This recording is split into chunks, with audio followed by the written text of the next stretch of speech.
All right, so I'm back on the Rolls Royce, as you can see, and little tiny.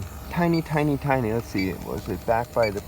This is the switch for the thermal limiter. When the high head pressure would go up, it will ground to the case. That's a little guy, and I have this on cloud hunting, real sensitive. And then let's get it away. We have to let it clear because this is infrared technology, not heated diode. If you don't know what the difference is, study, read the book. Let's see.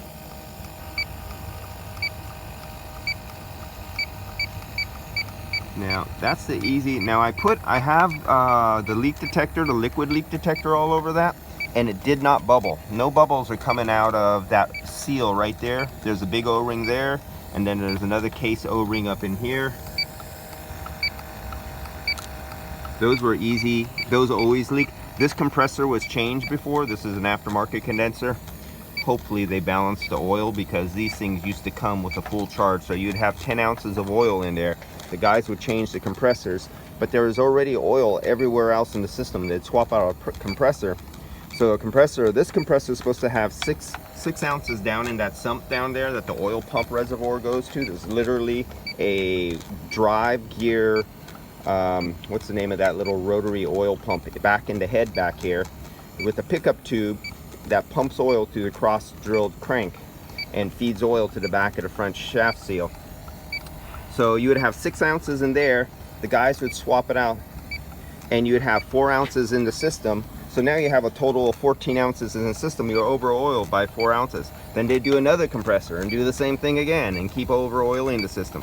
So I'm getting a little bit from the front head right at the case seal here, a little from the back here. These are really, really minute. I have it at 130 psi, I think, 37 psi.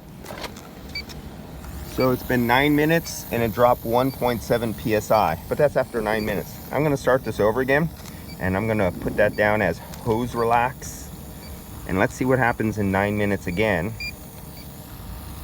So I'll put it in pressure test, and then I'll turn it on, and now I'll start counting down. And if it's a non-measurable leak at this pressure, then, because I could pick up, this is like parts per million, but if I can't pick it up in the next 9 minutes and it's 1.7 psi again, I'm looking for a constant solid leak that keeps going down. But if I go 9 minutes again and I only get 0.4 psi, I'm not looking for a leak. There's a leak, but it's not of that range that you're gonna find anytime soon.